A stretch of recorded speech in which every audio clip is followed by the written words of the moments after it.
പഴന്തമിഴ് പാട്ടിലെ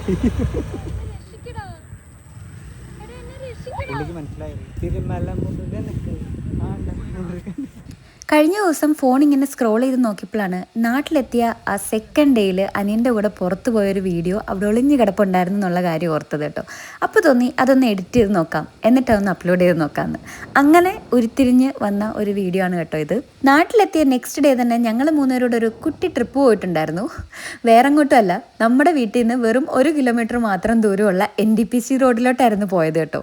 എൻ്റെ വീട്ടിൽ നിന്നും വളരെ കുറച്ച് ദൂരമുള്ള ഇങ്ങോട്ടേക്കെന്നുണ്ടെങ്കിലും ഞാൻ ആദ്യമായിട്ടാണ് NDPC റോഡിൽ വരുന്നത് കേട്ടോ.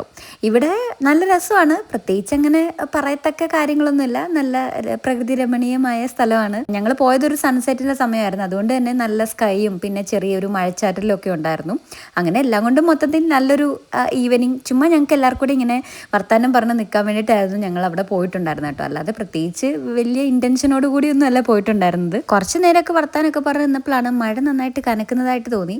അപ്പോൾ ഞങ്ങൾ നേരെ അടുത്ത സ്ഥലത്തേക്ക് പോകാമെന്ന് വിചാരിച്ചു. പക്ഷേ അങ്ങനെ പ്രത്യേകിച്ച് അങ്ങനെ ഇന്ന സ്ഥലത്ത് പോകണം അങ്ങനെ ഒരു ഐഡിയ ഒന്നും ഇല്ലായിരുന്നു. അപ്പോഴാണ് അനിയൻ പറഞ്ഞത് ഇവിടെ അടുത്ത് തന്നെ പാനിപ്പൂരി കിട്ടുന്ന ഒരു നല്ല സ്പോട്ട് ഉണ്ട് എന്ന് പറഞ്ഞിട്ട് എന്നെ കൊതിപ്പിച്ചിട്ടുണ്ടായിരുന്നു. പിന്നെ നേരെ വണ്ടി അങ്ങോട്ട് വിട്ട് പാനിപ്പൂരിയും കഴിച്ച് കഴിഞ്ഞപ്പോഴാണ് ഒരു സമാധാനമൊക്കെ വന്നത്. അത് കഴിഞ്ഞ് വണ്ടിയൊക്കെ ഓടിച്ച് ഇങ്ങനെ കുറേ നേരം വണ്ടിക്കകത്തൊക്കെ ഇരുന്ന് കഴിഞ്ഞപ്പോഴാണ് എന്നാൽ ബാസ്കറ്റ് റോബിൻസിൽ പോയി ഒരു ഐസ്ക്രീമും കൂടെ കഴിക്കാൻ തോന്നിയത്. പാനിപ്പൂരി അങ്ങോട്ട് കഴിഞ്ഞതേ ഉള്ളായിരുന്നു. അത് കഴിഞ്ഞിട്ടാണ് അതിൻ്റെ പുറമെയാണ് ബാസ്കറ്റ് റോബിൻസിന് ഐസ്ക്രീം കഴിച്ചിട്ടുണ്ടായിരുന്നത്. അപ്പോൾ എത്ര നല്ല കോമ്പിനേഷനാണെന്നൊന്നും എനിക്കറിയത്തില്ല. ആരും ഇത് ട്രൈ ചെയ്യാനും പാടില്ല. എന്തായാലും ഞങ്ങൾക്ക് അങ്ങനെ പ്രത്യേകിച്ച് കുഴപ്പമൊന്നും ഉണ്ടായില്ല. പിന്നെ അമ്മയുടെ വിളി വന്നപ്പോഴത്തേക്കും ഞങ്ങൾ പിന്നെ പതുക്കെ കാറെടുത്ത് വീട്ടിലേക്ക് പോയിട്ടുണ്ടായിരുന്നു. എന്തായാലും ഒരു നല്ല ഈവനിങ് ആയിരുന്നു കേട്ടോ.